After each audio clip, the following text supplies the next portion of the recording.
600 minutes. How do you measure a life of a woman or a man? I'm just going to go over the general rules I'm going to follow. So the subject of the pilot will be based off a randomly generated sentence, which I'll probably do at 9:30. That's when I'll start the clock. I'm going to complete it today in one continuous time. These are just notes for me. Just mention the characters' names. I usually don't do that. So how can the audience know what the characters' names are if I never mention them? You know, I know them, but how will they know? Then just plant seeds that can be used later in the season. That's something I usually forget to do in the pilot. I just think of the pilot as an independent entity and I forget to do other things. This is a schedule. I didn't follow it the first time. This is my second time doing this, but I'm probably not going to follow it. This is the 5X structure, but this is mainly for like procedural shows. So if I decide to do a procedural, I'll follow this, but it's also just a good outline. This is probably the main thing I'll be focusing. It's Cam Miller's character-driven structure in her book, The Hero Succeeds, and just following bases of point of attack, hero committed, hero succeeds almost, which is at the midpoint, which probably at the end of Act 3, emotional squeeze, usually in the end of Act 4, and then hero succeeds, hero's new life. Alright, it's 9:30, so randomly generated sentence, 3, 2, 1, go. As the years pass by, we all know owners look more and more like their dogs. Oh, bro. Alright, I'm just gonna try to brainstorm some ideas. Idea time. Sponsored by How the F Am I Supposed to Read This Font Incorporated. Oh. Owners look more like their dogs.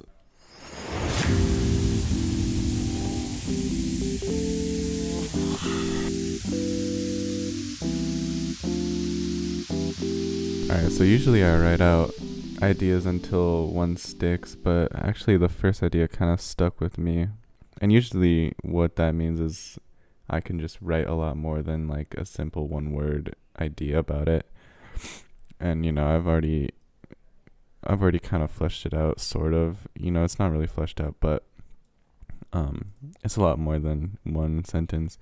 So I was thinking like dogs, not in the physical sense, but metaphorically, and you know, someone's dog, meaning like their servant or their lackey, and living in like a feudal society where lords have people do their dirty work for them, and then the lords act above everyone, but you know, everyone gets old and feeble, so all lords end up looking like their servants, and it can be some sort of like taking down. And then I don't really know who this is about. I'm trying to think of who I want the dogs to be, how I want them to interact with each other. You know, are the dogs like a close-knit society where they're all friends?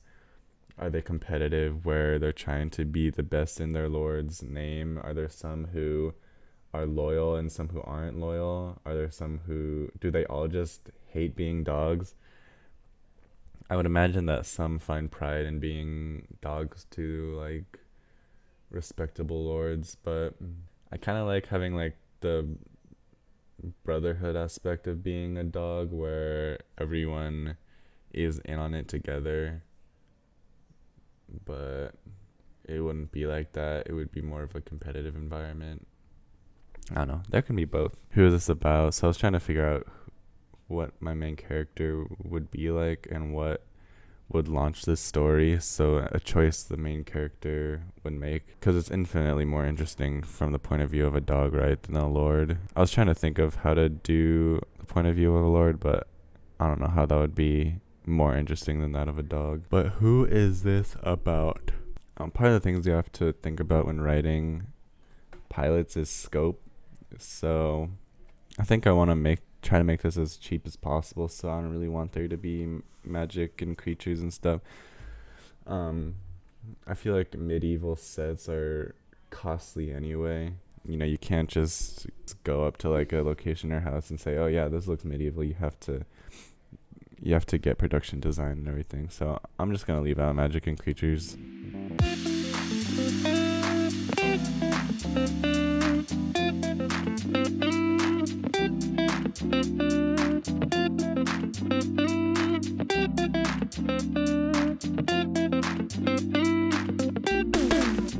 It's kind of hard to do the hero committed or the break into Act 2 usually in movies, the hero doesn't really have a choice. It should be his decision that's committing him to the story, right? His or her decision. But if the main character is like in a slave position, how do they commit to the story? Because they don't really have a choice, right? They have to follow.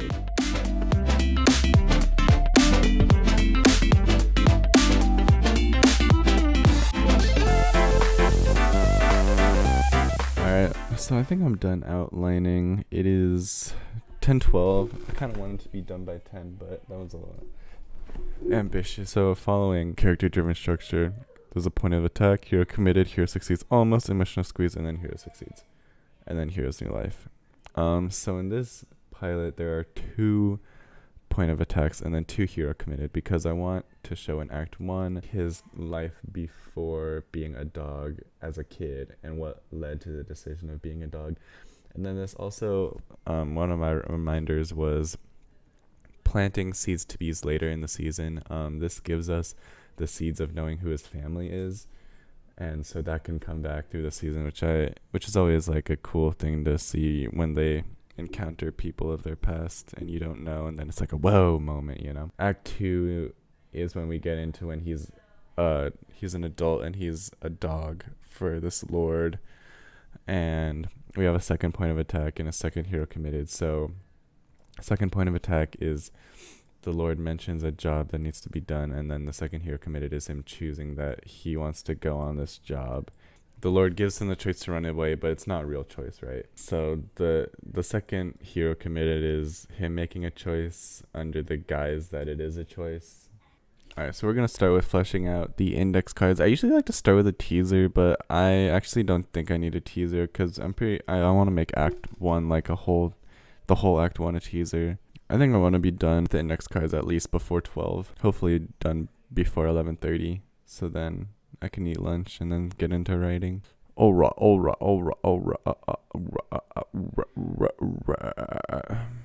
Outline time. Sponsored by How the F Am I Supposed to Read This Font Incorporated. Oh. This is one of my least favorite parts, coming up with the main character's name.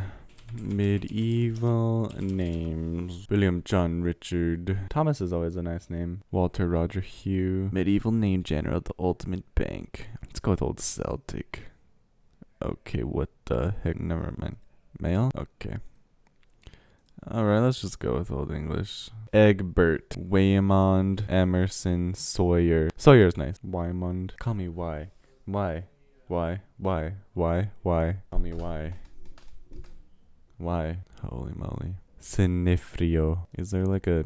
Can you see how this is pronounced? Oswald, Clifford, Kelton, Beckett. Wymond again. God, this thing loves Wymond. You know... German? It has to be English. These names are crazy. Harold. Wow, Heath Lewin. First name means Heath. That's crazy. Dexter. One who dies. How do you even type this on the keyboard? I actually like this for the Lord. Sanford. First name means Sandford. I don't even know what Sandford means. I'm gonna need a first name means. This name means. I need 2 layers of means for this one. I like Sandford. Let's just generate a female's name. Melinda. I like Melinda.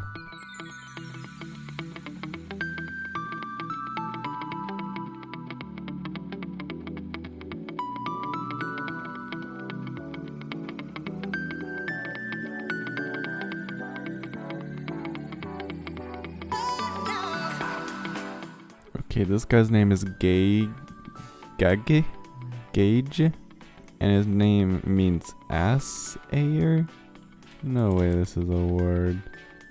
An analyst who assays? Oh my god. Writer. First name means writer.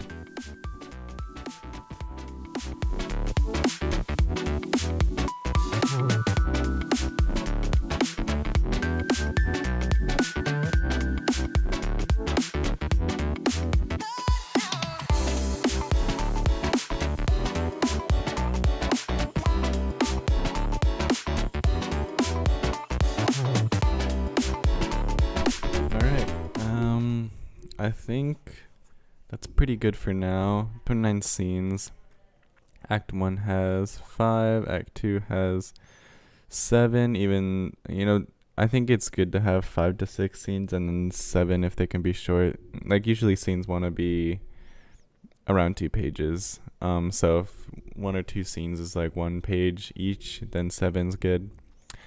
Act 3 also has 7, but again, there's like a montage in here, so that shouldn't take up too much time. You don't want to be having like 3-minute montages. Act 4 has only 5, and then Act 5 has only 5 as well. That's actually kind of difficult for me because usually my Act 4 and Act 5s are pretty short, and this kind of start when I start to lose steam. And it's easy to like ramp up into Act 3, but then it's hard to like keep that ramp while also maintaining a compelling story and also filling up time.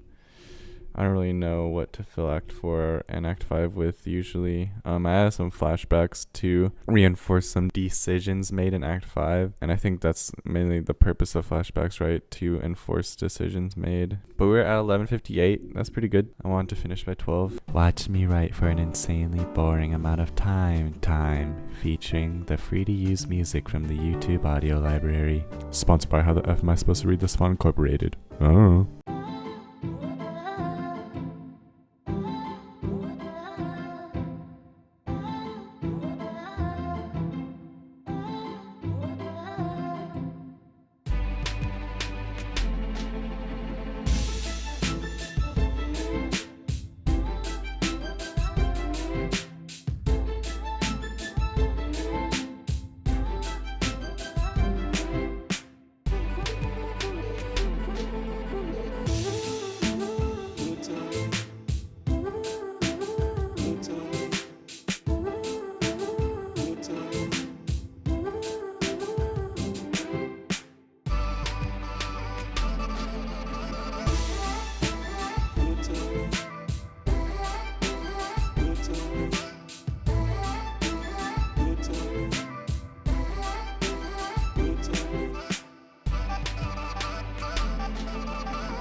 Holy, okay, I'm done with Act 2. I thought I was going to be done with Act 2 at 3.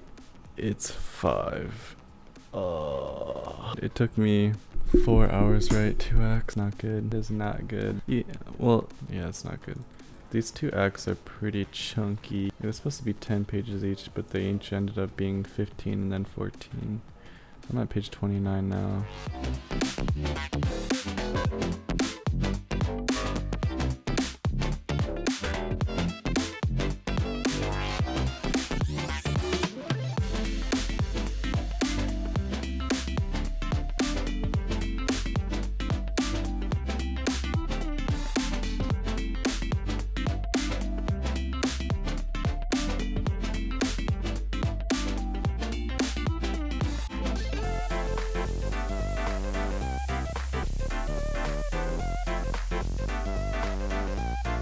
This is crazy. Did you know that you can press hold Alt and then type 146 and it makes this sign, or hold Alt 145 and it makes it lowercase.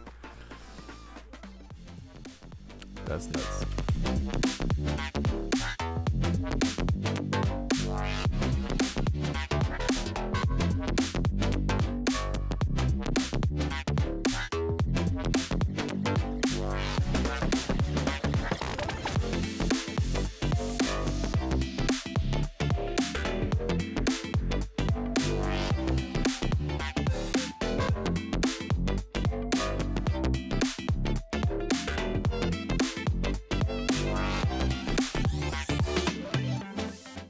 All right, Act 4, 6:30.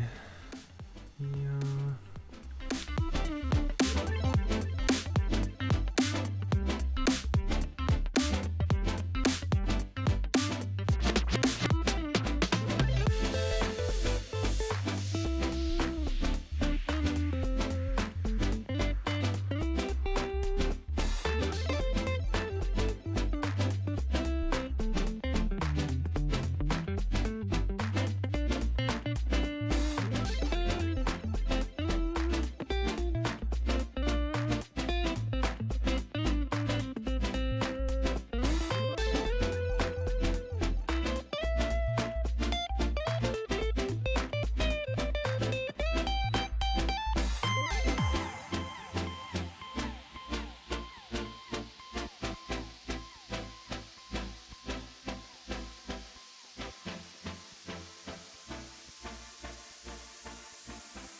Holy, alright, I am done with this stinking thing. Dude, I hate the way the computer makes me look. It makes me look like I have alien skin or something. I mean, probably does look like I have alien skin. I've been sitting in front of my computer for 13 hours. Started like 9:35, I think. Alright, so we're gonna read it now. Feel free to read the script on your own. The PDF link is down below. Skip to that time on the screen to hear my final remarks. Sponsored by How the F Am I Supposed to Read This Font Incorporated. Oh. I'm gonna try to act it out because I am a professional actor. So let's go. Act 1. Exterior Saints Row dawn. A depressing cobblestone street, Saints Row. A run-down church with crumbling steeples and ivy-infested walls. I decided pretty early that I wanted the tone for this show to be kind of dark, but as I ended it, it was kind of humorous to me. I don't know. But, okay. The sun has yet to breach the horizon. Large, young, dirty boys sit on the broken church walls lined up like meat on display. Some boys fight one another, others just stare into nothing. Either way, their eyes are angry, desperate. A carriage rattles down the cobble street. Tan curtains cover the windows. It's wooden, a bit run down, and carried by a wild-looking horse. The boys are less than impressed. The carriage stopped next to the group. A large boy, chubby but in an intimidating way, stands up and waves his hand, ushering them along. Get along with it already. Get along with it already.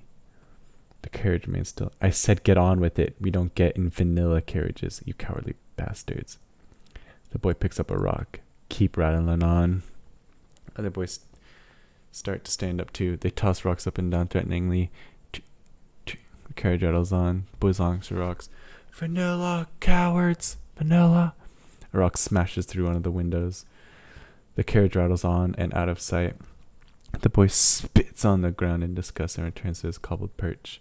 We break away from this menacing group of boys and travel through the cobbled ruins, through a crack in the wall, to find 3 even younger, scrawnier boys. Sanford and Gibson sit back against a dark wall away from the crack. Meanwhile, Ainsley looks through hungrily. These are our main characters, our main boys right now. Yeah, that's right. Damn Vanilla, get out of here. Oh, like you would have any say whether or not you get picked up by Vanilla? I will when I'm bigger. I'll be sitting at the top perch. I'll be waving those vanillas along, kicking them to the stone. You've got a long way before you become bigger. So do you, Gibson. Yeah, except I don't care because I don't want to be carried away by those guys. I don't want to become someone's dog. Shove off, Gibson. Ainsley goes back to looking through the hole. At least it's cooler in the stone walls than it is in town. Otherwise, Sanford and I wouldn't follow you to this dump. Gibson, shut up. A big one's coming. Sanford, come look at this. What about me? You wouldn't want to see it anyway. Sanford crawls over to the crack and peeks through with Ainsley. Well, you're not wrong.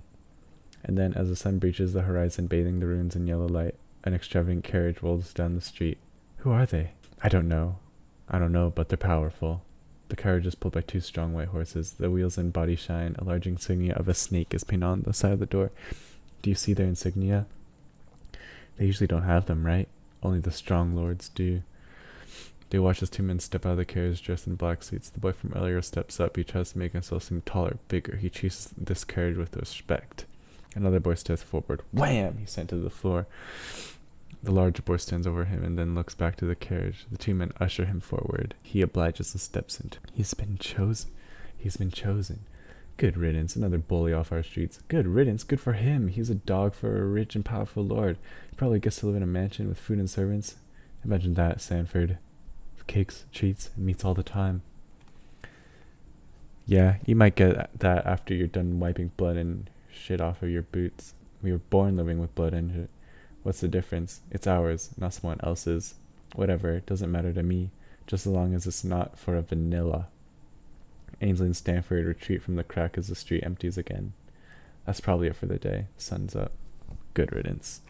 3 boys climb across the rubble and out into the sunlight, careful to avoid the large boys sitting on the church grounds. Cut to Sanford's house. Sanford carefully opens and closes the door to a small hut, trying not to make a sound. And of course he turns around. His older sister, Karine, and his father, Clifford, sit at their wooden dining table. Clifford stares daggers into Sanford. Where were you? When did you leave? I thought you were asleep. And that makes it okay to leave? No. Where? Down by the old church? Saints Row? Yeah. Why the hell were you there? We were just watching what? Watching those boys throw their lives away. Watching the people who pick us up. Watching the people who keep us in this 1-bedroom house pick up helpless children. Watching kids your age become dogs. We were safe. Nothing about Saints Row is safe. If you go there, you want to be a dog. Do you want to be someone else's dog? We weren't. If you go there, you want to be a dog. Do you want to be a dog? It doesn't seem bad. I could live in a bigger place. He stomps over and Tarr! Is this not good enough for you? We are your family. Your sister and I are your only family you'll ever have. You will not be someone else's dog. You will not become part of another family. We may not have a name yet, but we will. And oh, yes, we will. Won't we, Karine? Yes, Papa. That's right. Listen to your sister. She knows better than you. Don't go to Saints Row. You should be around the house at all times. When I yell for you to come, you should hear me. When I tell you to come, you follow. Hell, I shouldn't even need to say anything. I should just stick my hand out the door, usher you in, and you should be inside my house within the next 10 seconds. You got that? Cut to town. Damn, your dad's crazy. Yeah, so righteous is a man who would spit on dogs when they get to live lavishly. Well, I don't think he's crazy about that. We shouldn't be near Saints Row. I don't know. I don't know what to think. Why'd he let you out? He's at work. Karine won't tell on you. She's with him. She's always with him. Good, you need to get away from those 2. Your mother doesn't care either. She couldn't do anything even if she tried. She knows I'm leaving her someday soon. That's sad. Not for me. If I can live in a better life, then I will. If I can get onto one of those grand carriages, one that isn't afraid to flaunt who they are to the whole city, then I'll be set.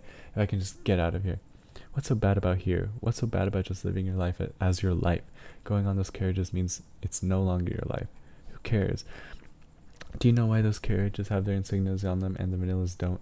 It's because they have nothing to lose. Or to put it better, they have nothing they can lose. They're so strong that they pride themselves in having dogs. They have the smartest, strongest people to do their bidding. Isn't that something? Isn't that better than here? To be part of something so much more than yourself that even wearing an emblem of that family will grant you status, wealth, respect. You're just picking up shit for someone else. You pick up shit anyway. You stay here, you're picking it up and you're living in it, eating in it, breathing in it. And at least as a dog, you pick it up and then can put it away, forget about it, live without it. I'd still rather be my own self. You're absolutely nuts. They smile at each other. This is them. Sanford smiles with them. This isn't their first argument over the fact that it wouldn't be their last. Sanford has made sure that he saw him. He sits at the table when Clifford and Kareen enter. I just know we can do it. Just a little more time and that whole trade route will be ours. They sit down. Clifford is in a much more happier mood than before. He pulls out bread from a paper bag and some cheese. Sanford, get a knife, please. He hurriedly follows the command. Thank you. Here, son. Take a seat. He slices off some bread and hands it to him. One for Kareen and one for himself. We have big things in the works, son. He smiles at Sanford. He stares at Kareen. He's really addressing her. We'll be much better off after this. Cut to Sanford's house. Morning. Sanford sleeps on a top bunk next to a window. A small runk thumps the glass. He wakes. Looks out to see Ainsley and Gibson sitting beneath. He peeks under his bed and sees Kareen sleeping, and then Clifford on the other side of the room. So he gets out of his bed, tiptoes outside. What are you doing here? Come on, I couldn't sleep. It's Saints Row time. I'll get in trouble. How'd he get you out of bed? I like being out in the morning. Otherwise, I'll sleep way past noon. Alright, fine. Let's go. They're in their safe room. Cut to Saints Row. They're in their safe room they were before. Ainsley peeks through the cracks at the group. Nothing yet. Oh, keep me updated. There. Sanford crawls over a marvelous carriage, shining black metal wheels and a body. 2 strong black horses carry it. That's a beauty. An insignia of a badger is painted on the door. One man, dressed in a suit, black gloves, and a black face mask, steps out. One of the larger boys with bright blonde hair steps forward. The man nods and ushers them in. What the hell are you kids doing here? 3 of them jump and turn around. A large head pokes through a gaping hole in the ceiling. 2 more boys lean through the ceiling to look. We don't like being spied on. Hey, let's bring them out. Show them to the rest of the group. They'll be smashed to a pulp. They smile. The boys stand and jumps down the hole. Run! The 3 of them take off. They squeeze through the hole in the wall from which they came. Get them! They scramble over the ruins, over and under crumbled stone. Soon, they're out onto Saints Row. They frantically look around. Where do they go now? Grunting comes closer, clopping a wild hooves on the stones. A carriage comes careening down the row. The same carriage as before, the wooden one with the broken window. It stops in front of them. A voice within yells, Quick, one of the little ones! 2 men jump out. They grab Gibson and shove him into the carriage. Sanford and Ainsley watch helplessly as Gibson is carried away. More clopping of horseshoes comes down the row. From the opposite direction, the black carriage and the red badger on its side. The carriage driver, quickly, we need just one! 2 men slam the door, and the reins are yanked, and the horse turns, and off it goes. Off Gibson goes. Come here. Sanford jumps out of the way. Ainsley tries to win, but a huge fist clips the soldier. He goes tumbling. Sanford starts climbing the stone. 2 bullies try to follow, but they can't quite get there. The bully that knocked Ainsley over starts pounding him. Ainsley lets out wails, and then the black carriage reaches them. It stops. The bullies look up, like moths to a flame.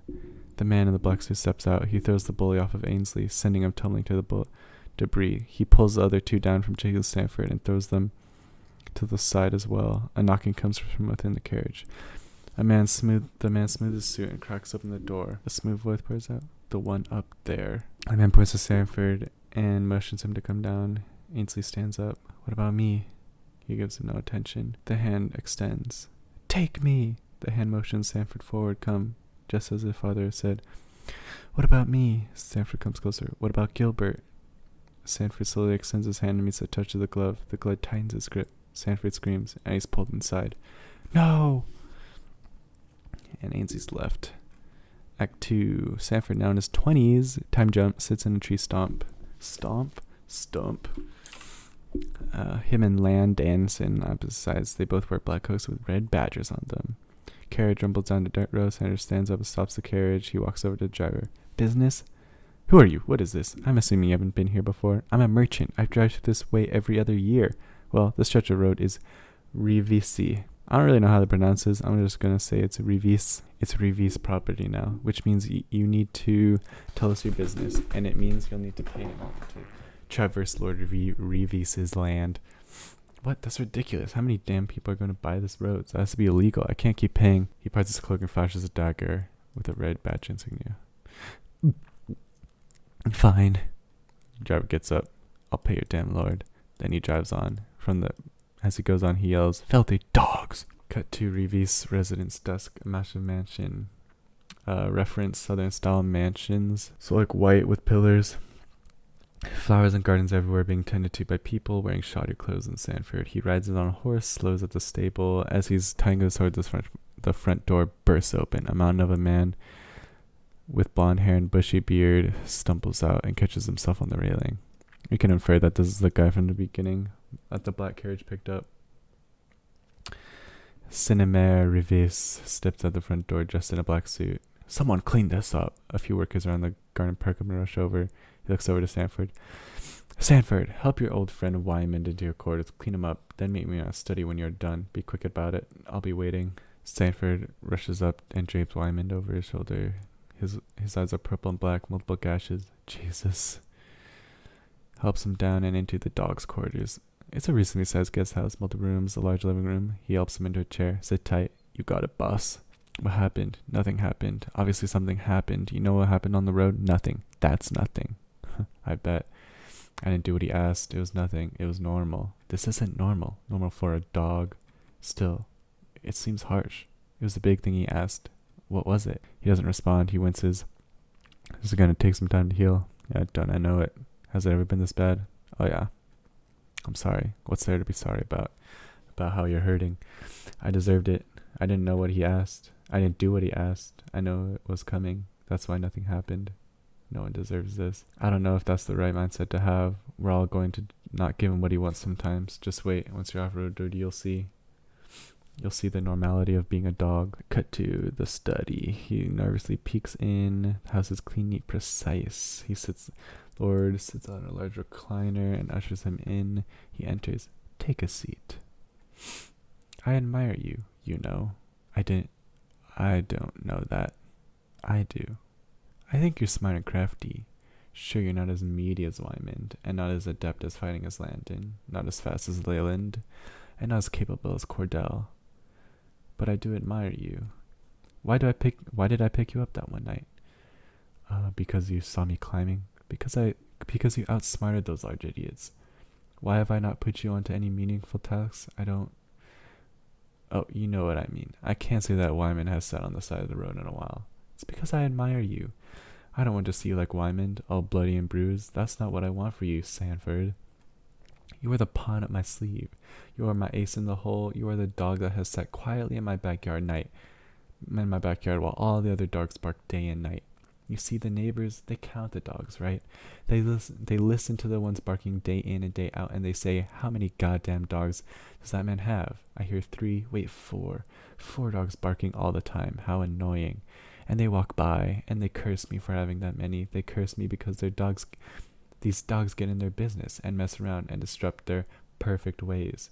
They go to tell their neighbors, and the neighbors tell their neighbors, and soon enough everyone in the city knows about my dogs, even though all they do is bark. I can't really help it. It's what dogs do. But what they don't know is that I have a good one.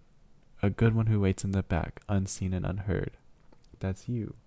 That's my prized possession. Lord Revis pours himself a drink. He offers some to Sanford, who declines. That's why I admire you, Sanford. Thank you, sir. There comes a time when I need to use my ace in a hole, and it seems that time has come. How would you feel about getting off-road duty? Join the dogs in the front yard. I want to show you off to the neighbors so they can talk about how outrageous, admirable, and loud you really are. Of course, only if you're ready. Bigger tasks come with bigger responsibilities. What happened to Wyman? Sometimes barking dogs get too loud. You know, sometimes even I detest their yapping, and I start to join the neighbors' sentiments, their annoyance. But then who do I side with? The neighbors or my dogs, my family? The answer is always my family. I believe you're ready. This is not really right. So he asks, of course, only if you're ready. He's not even asking, of course, only if you're ready, bigger test. And then he says, I believe you're ready. So it's not really a choice. Alright, then go back to Doc's quarters. Sanford enters. Wyman's asleep. He goes into the dining room to find Leland, Landon, and Cordell eating dinner. Leland and Landon are pretty young, but tall and sturdy.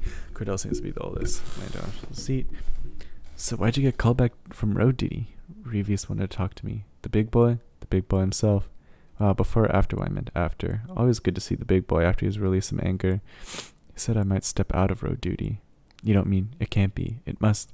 Is it your first double-ass duty? Sanford on double-ass duty. What's going on in there? Sanford got his first double-ass duty. What? Someone come pick me up and get me in there. No one could pick that fat ass up if we wanted to. Only one with a fat double ass is Sanford right here. Landon claps him on the shoulder. Sanford, completely oblivious to what they're talking about, plays along. Cordell helps Wyman in, and Wyman instantly grabs a slice of bread. So you got the double assery, double ass duty, double assery duty. I don't care, is that what it is? Wyman seems a bit more serious than the others. They all look at him for confirmation. Well, I don't know what that is. Murder. Assassination. Oh. He didn't tell me. Well, that's no fun. I guess all we can do is wait and eat. Whatever it is you tell us, and we'll help you out however we can. Sanford sleeps soundly until slap. He wakes with a beat to find Cordell over him. Up and at him, youngin'. Doris, boy, you're up with us today. Groggly gets ready while the three boys stand watching him. Can I get some privacy? No, hurry up. He shoves his leg into his pants and follows him outside. We have been assigned to train you. He didn't really specify for what, so we don't know what you'll be doing, but it's time to get you spruced up in your skills. My skills are fine. Landon kicks his legs after him and sending him sprawling to the floor. Okay, well, I wasn't ready. You should always be ready. Come on. We see the day and night. Okay, this is a montage. We see the day and night cycle. Sanford runs with Leland, fights with Landon, and does abstract obstacle courses with Cordell. At night, they have their meals together with Wyman. They talk and laugh. This is what Ainsley described. A nice house, good food, brothers to live with. This is his family. All the while, Lord Revis watches in the window. Alright, then we're back to his study. He peeks in with black gloves and ushers him in. I see you've been working hard. Haven't had much time. Well, there's never enough time. Come, sit. You are to leave tonight. I don't even know what I'm doing. I'm getting there. There are quite a few of us around. And by us, I mean me and the people who share my particular situation. A very old colleague of mine has recently angered a good amount of us. I assume you more than anyone are familiar with the roads that are in my possession. Well, this man is somewhat of a dealer for those roads, and has come to my attention, as it has to many others, that he is selling the same plots of land to multiple people. I need you to kill him. It shouldn't be too hard. He himself is not much of a threat, but you will need to use your resources, find out where he is and how to get to him. And you must be the one to kill him. I want a dagger with the red badger sticking out of his heart. When the next person sends their dog to kill him, I want the dog to report back that a badger was already lodged deep in his chest. Hasn't realized he stood up. He smooths his suit and sits back down. This is why you must do it. People know my dogs. If they see them searching for this man, it will become a race to whoever gets to him first. As of right now, I can say that it is not a race. Yet. What if I can't get to him? Or if I can't do it? I believe you can. Don't let my admiration for you drop, Sanford. This is the first time I'm letting you off your leash. If you fail, you come back and you get what Wyman got. He considers his options. Are there any? He seems to read his mind. Or if you fail, you can run away on foot, and I can try to find you. I'll send my dogs after you, the dogs that you call brothers. But wasn't that always an option? Running away? You've never done that before, so why would you now? You've seen Wyman beaten. You've seen Leland and Landon come back to your little college with black eyes and blood running down their arms. Why would you be scared of that? It's who you are. You are my dogs, and I take care of you when you behave. Alright, cut to the exterior residence.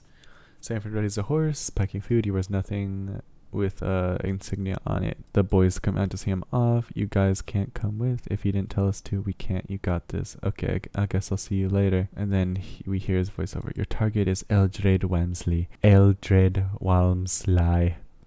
Eldred. His insignia is a purple fox. He has dogs of his own. That'll be the only trouble you face. He looks back. Ride west. He has multiple mansions around, but you'll find him most west. Don't ruin my admiration for you, Sanford. He looks to the east. He looks longingly into the night. Then he hops on his horse and rides. So, I mean, it's the end act 2. So in terms of this, so I said at the beginning, there's 2 points of attack, 2 hero committed that I wanted, right? There was the point of attack when he was younger, which was getting the exposure to the vanilla cards, which is the cards without insignias, and then the more powerful cards, which is the carriages with insignias, right? So that's the first point of attack. Then the hero committed is him getting kidnapped, which isn't really committed. It's him taking the hand of the guy who's reaching out, right? He didn't really have to take it. He probably could have ran away. He was up on the stone wall. And then the second point of attack is his lord tells him there's a problem he needs to fix, and he's been on road duty this whole time, so he's about to step up.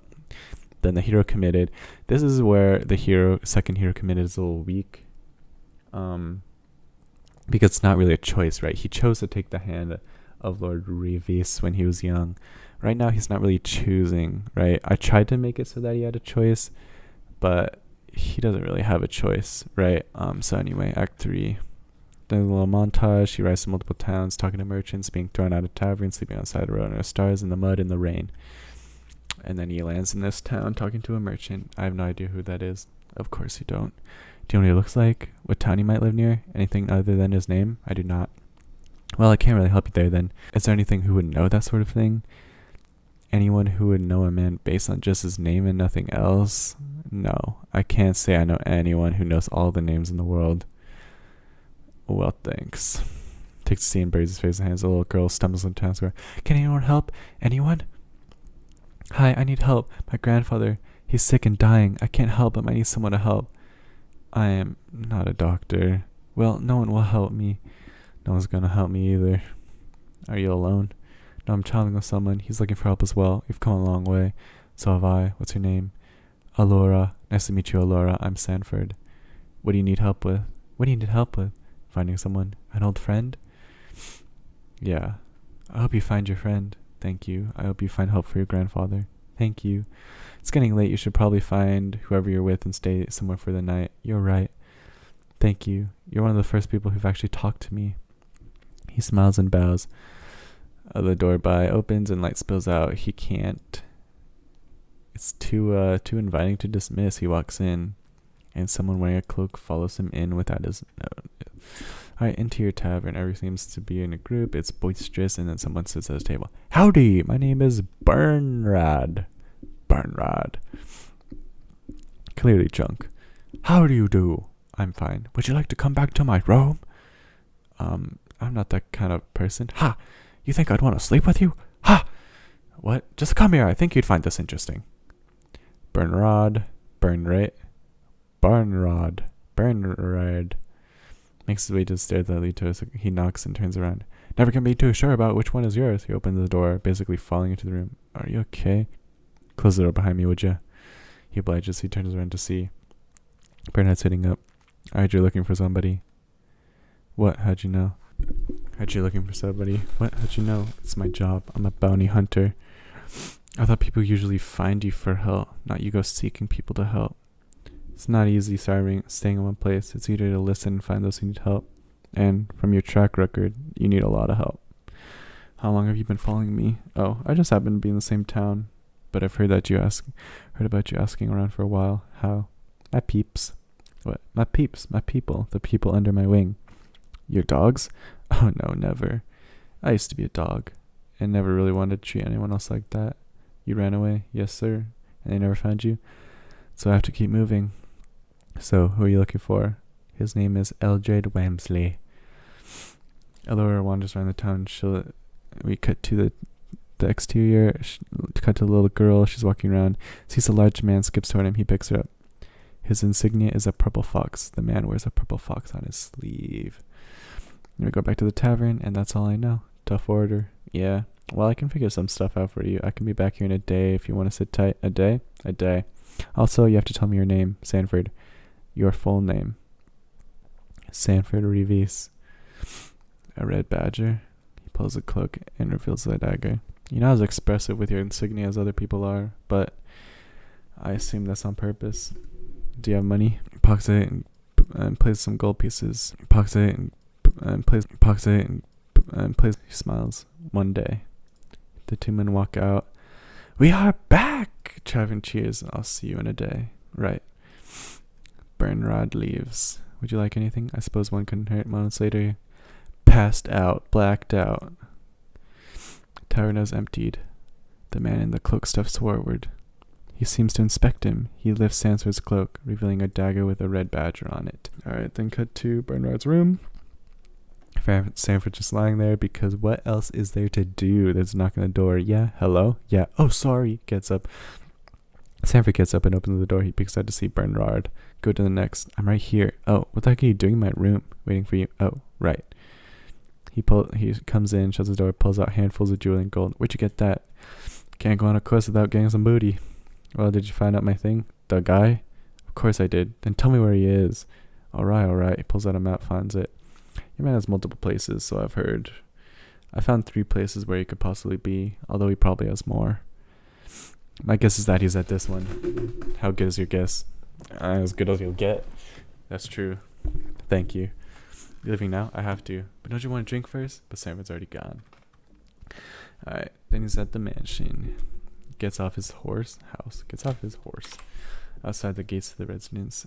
Ties it to a tree. Cleaves up and climbs the fence. The mansion is unusually dark compared to the Revis estate during the night, which you could probably see from outer space. This seemed like no one was home. Sanford crosses the lawn, keeping his head low. He kisses the house, peeking into every room. He peeks in the kitchen. Finally, light pours out of a room. A maid cooks a meal in the kitchen. There's someone else. Sanford doubles back, testing the window. See if they're open. One gives. He slides it open, hoists himself. The room is some sort of den. He creeps out and finds the grand staircase. He goes up into the long second-floor hallway.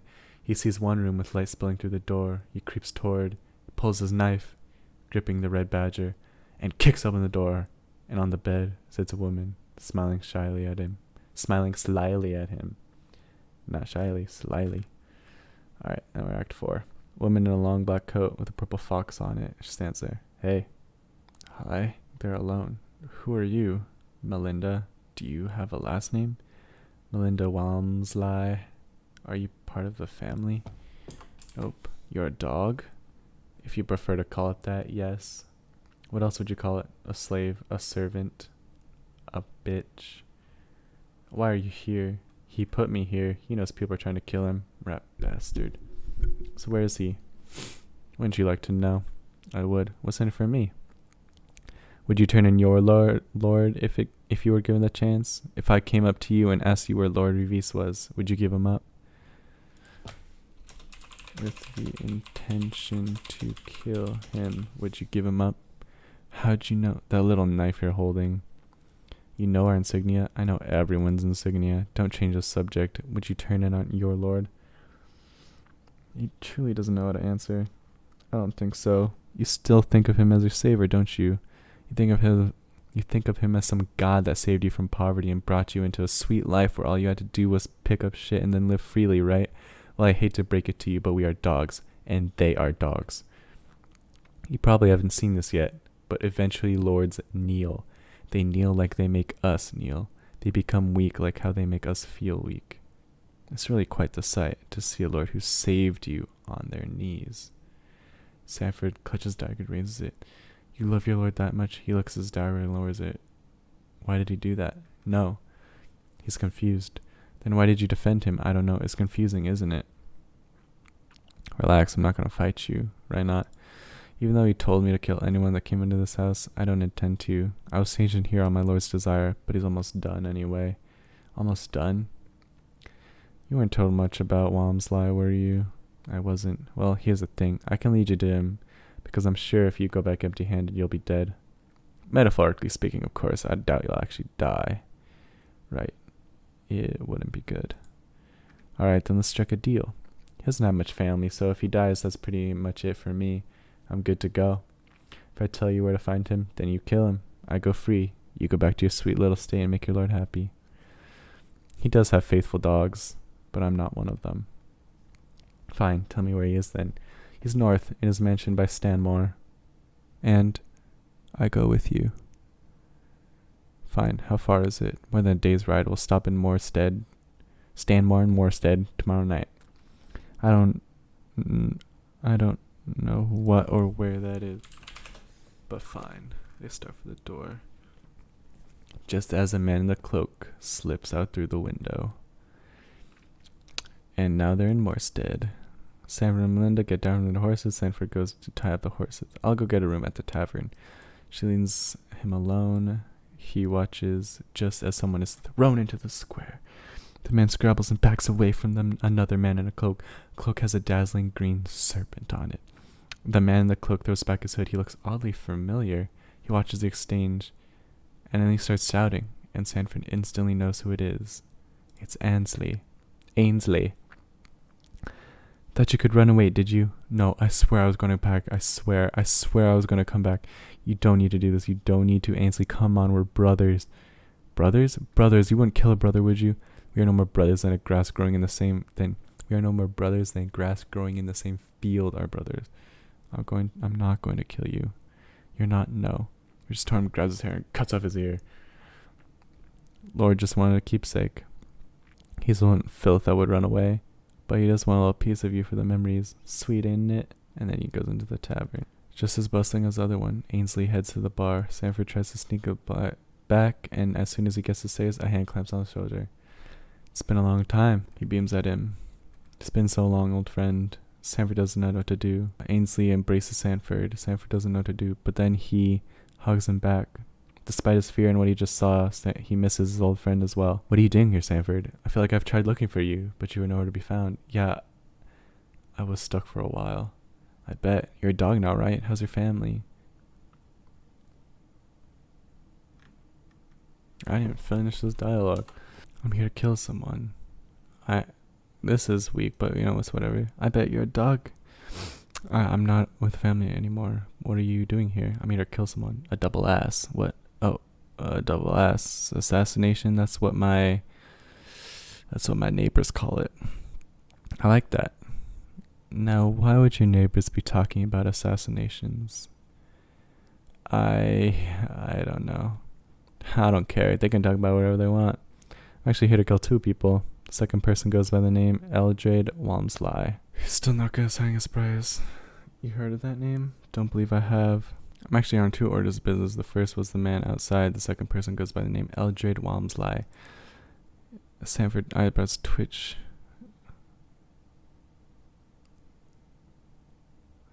You heard that name? Don't believe I have. And you said you're not with a family anymore? How'd you swing that? My lord passed away with no heirs, so we were all let go. That's too bad. Yeah, it was. Hey, Sanford, who's your friend? He slowly turns around, hoping that Melinda isn't wearing her cape. She isn't. She wears, not cape, cloak. Black leather suit. Ainsley, nice to meet you. Scans her body. It's nerve-wracking, but he's looking for something. He doesn't find it. Sanford and I go way back. Way back. How far back? Children. Mere kids. Isn't it crazy that we both turned out to be dogs? It is. Not many people have the privilege. And what do you do? I'm a waitress. I work in a tavern. Right. And how'd you meet Sanford? I imagine it's hard to befriend a dog when they're working all the time. Right. You know what's interesting? Even though I haven't been a dog for as long as Sanford, I've learned a few things about us. Dogs rely on instinct. They act in the moment with what they feel is right. It's really hard for a dog to give up their old tricks. He draws his dagger. Impulsively, Melinda does the same, and Sanford a bit slower. Ainsley takes it all in, the purple fox on Melinda's hilt, and then Sanford's with the red badger. Looks like I couldn't trust you again, Sanford. Ainsley slashes at him. Sanford jumps away. Ainsley lunges, but Melinda catches him. He slashes at her as well, but she manages to parry. Sanford dives under tables and over chairs. It seems like the obstacle course paid off. Melinda rushes up the stairs. Come here! They clash, Ainsley on the defensive, and Sanford barely keeping alive. Let go! Let's go! You're after him too, aren't you? They scramble away. Melinda's cape. Ainsley is able to get up, and as he flings the door open, he sees them right away. And we're at the estate. They finally reach the gate. Unlike the mansion, this one is alive. Light spills out from almost every window. If it wasn't a race before, it sure is now. We have to get it done as quick as possible. How are we going to get in? Just right up to the gate. Linda pulls out her knife. You won't be able to kill the guards from that far away. What? A man with a cape, Grayson, another one of Walmsley's dogs, drives forward. Melinda, what are you doing here? You're supposed to be at the southern house. I was told to come back. No, you weren't. I was told to bring any assassin sent to kill the Lord. What family is he from? Revis. Fine, bring him in. Right up to the house. There's probably at least 2 dogs inside the house. You also might have to look out for his granddaughter. And then here she is, Allura. Melinda, you're back. Sanford? What are you doing here? Hey, Alora. Haywood. Did you find the person you were looking for? He's looking for your grandfather. No, you're not. You're not looking for him, right, Sanford? And now we're in Act 5. We're having some flashbacks. He lays in bed as Clifford and Corinne talk. If we could just figure out a way to sell these trade routes as land, we'd be set. We'd be rich. We would. We will be. You and me. We will be wealthy beyond belief, and we can have our own mansion, our own farm. We can finally have a place big enough to live freely. But we want to stick together. Family is the most important thing, okay? Okay. What about Stanford? Have I ever told you what happened by your mother? Just as she passed away when I was very little. Your mother and I were developing this idea for years. She was the only one I could count on, the only one smart enough to help me and keep it under wraps. Then your brother was born. He took your mother when he was born. A life for a life. He took your mother when he entered the world. But I have you, and you've been more than helpful, and I'm so grateful and proud of your ability, your intelligence. I know we can build an empire. We just need more time. Right, so he's being cut out of his own family. And then another flashback, Sanford and Ainsley walk through.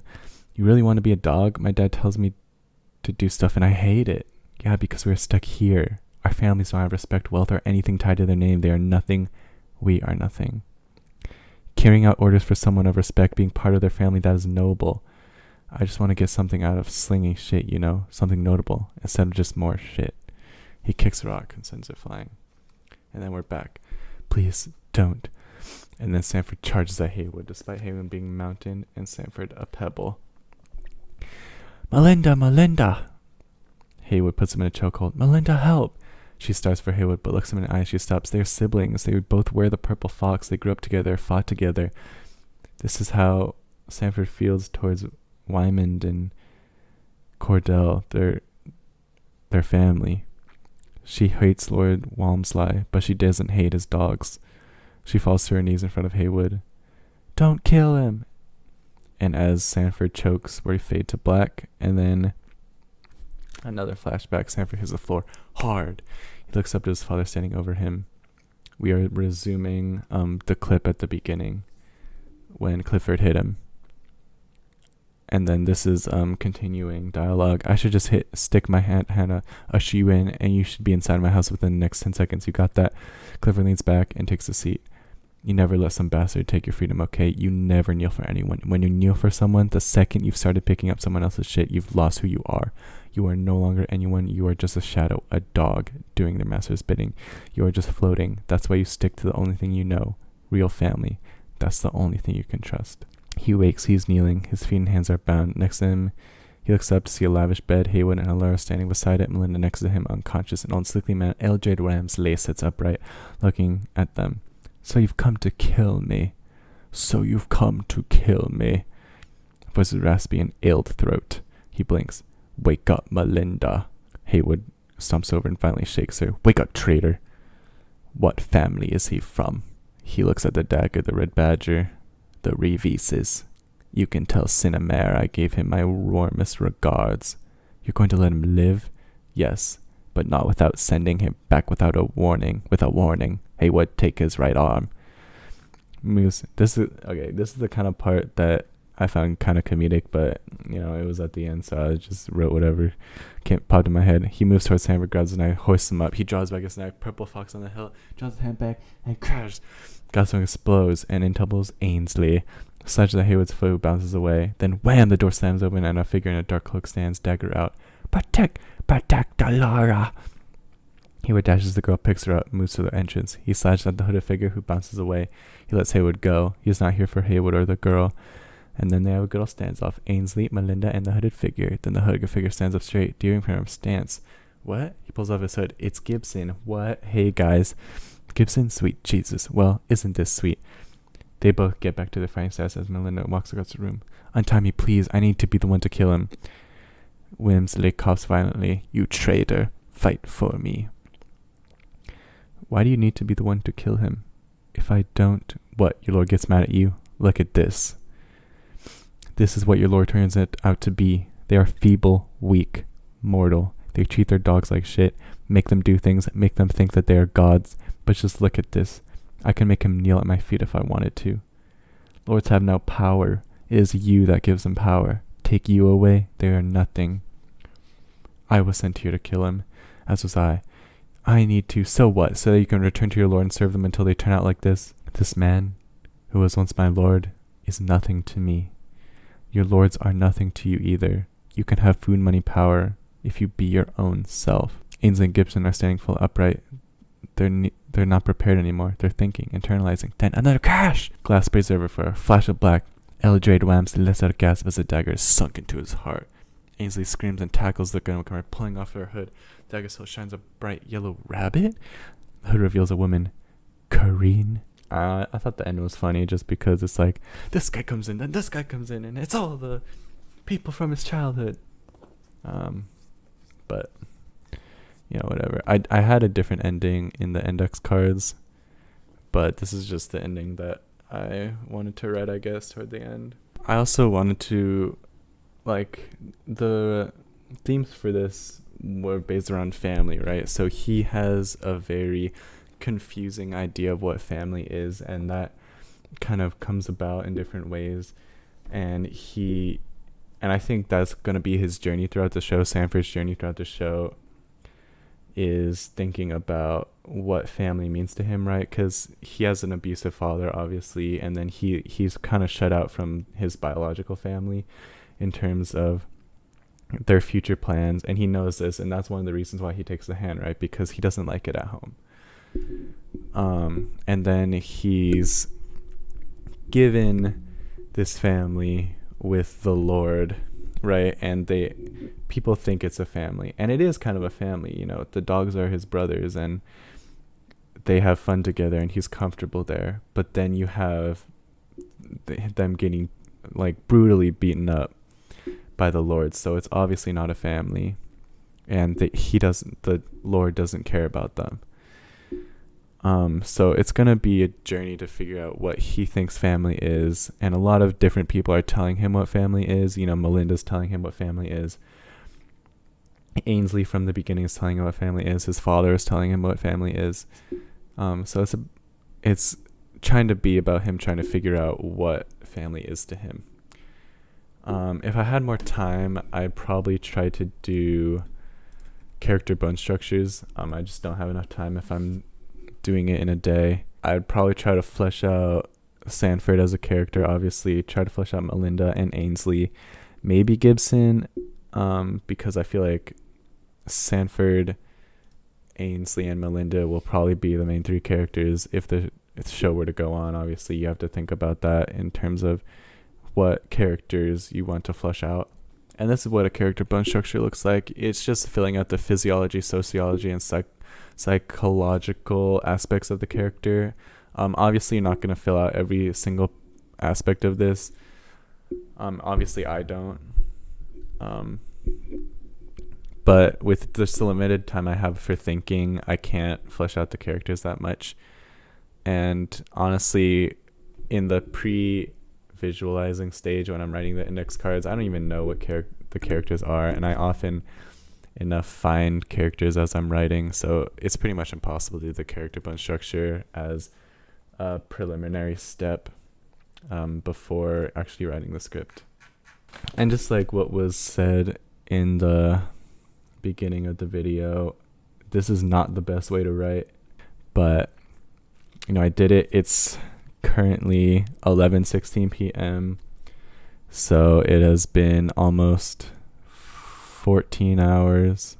Yeah, this a lot of what writing is, good writing, is in the planning and in the rewriting. This is merely for me to test my endurance, show you all a little bit about my process, and then be able to read a script at the end.